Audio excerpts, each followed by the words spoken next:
time to move on to pitches, gentlemen. All right, Chris, you ready to go? Sure. All right. So my pitch is specifically Green Arrow 32. This is in volume 3. Yeah, That involves Black Lightning, where Oliver is on a sort of break from being with Black Canary, and sleeps with Black Lightning's daughter, only to have later on, due to some political intrigue with the mayor of Seattle, her end up getting killed. And Oliver is very introspective about it. It also gets, you can see right here, Mia Dearden here, who's the new Speedy. She gets injured in this, so it gets to the point where Oliver is being very indoorsy and brooding, and tells Roy Harper to take his son, Connor Hawke, out on the town, get him out of the house. And then there's some superhero shenanigans later on, but yeah, it's a good little story about bonding between a brother-like figures, because Connor Hawke is actually Oliver Queen's son, but Roy is his sort of teen ward, and see both of them bonding over their mutual sort of circumstance was an interesting bit. And this is the 90s, so they could get away with having sex selling in a comic book. So overall, I really like this issue. It is more of a profile piece between Roy and Connor, and turns out to be a pretty good issue, in my opinion. Nice. Jack, are you ready to go? Alrighty. And boom.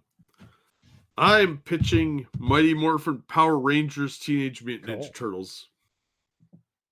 It's issue 1. And there, as you can see, there are some Power Rangers, and here's some Ninja Turtles. Pretty fucking riveting, right? This is the stuff good reviews are made of. Well, it is, isn't it?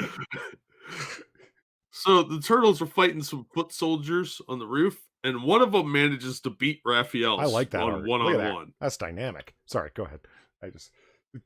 It's a little abstract for my taste, but it does work really well for action scenes, and there's a lot of them in this. And Raphael gets really upset. The city's got the Spider-Man masks where they emote with their faces, which kind of works for it because otherwise they look kind of boring. But the guy that beat him was named Tommy. Well, you go over to cut to the Power Rangers, who are complaining about always saving the world, and Tommy's missing from their team, and it turns out same guy. So why is he working for the Foot? It's a pretty interesting, because Kimberly confronts him, but we don't really get any answers, and it causes a fight between the Turtles and the Power Rangers. And this takes place in an alternate universe where they exist in the same universe. So the Turtles know who the Power Rangers are, but the Power Rangers don't know who the Turtles are, so they think they're some of the constructs from Rita. Now, I'm not a huge Power Rangers fan, but the comics have been really good, and this is written by the same guy that wrote the Mighty Morphin Power Rangers comic, Ryan Parrott. So he's obviously a huge fan of the Power Rangers, but he handles the Turtles really well as well. So I thought this was actually a surprisingly good story. There's a lot of ins and outs, and this is only issue 1. There's 4 issues out now. I'm a little behind on reading 2 and 3, but this issue was really good.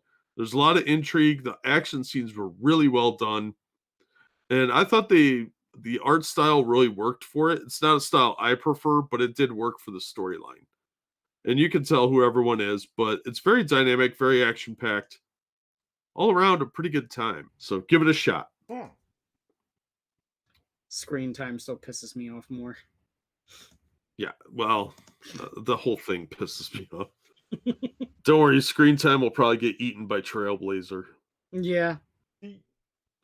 Till Greenpeace pushes her back in the individual ocean. Piece of art looks like a individual cell from an animated series.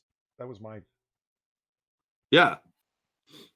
Yeah, that's how I saw it too. Once you use that perspective, it's a lot more amenable when you're reading the book. But I was shocked by how good this book was. Again, for me, like the turtle designs just looked really fucking cool to me. To me, it was like a darker, edgier version of the turtles, and I kind of like that shit. Yeah, seriously, check it out. It's pretty cool. Like issue 4 just came out. I've got the first 3 here, and I haven't gone to the comic shop to pick up issue 4. But I'm excited to read 2 and 3 now. So I haven't been excited about comics in a while. It takes a lot to, with all the comics I read, it takes a lot to be like, oh, I gotta read that next issue. All right. Hold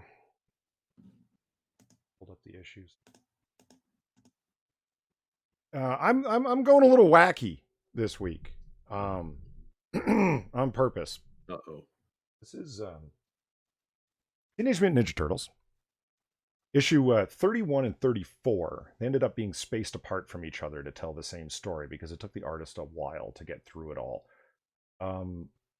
These comics are fucking crazy. Reimaginings of what the Turtles would be like in a different universe, so to speak, right? Look at the art. It's nuts.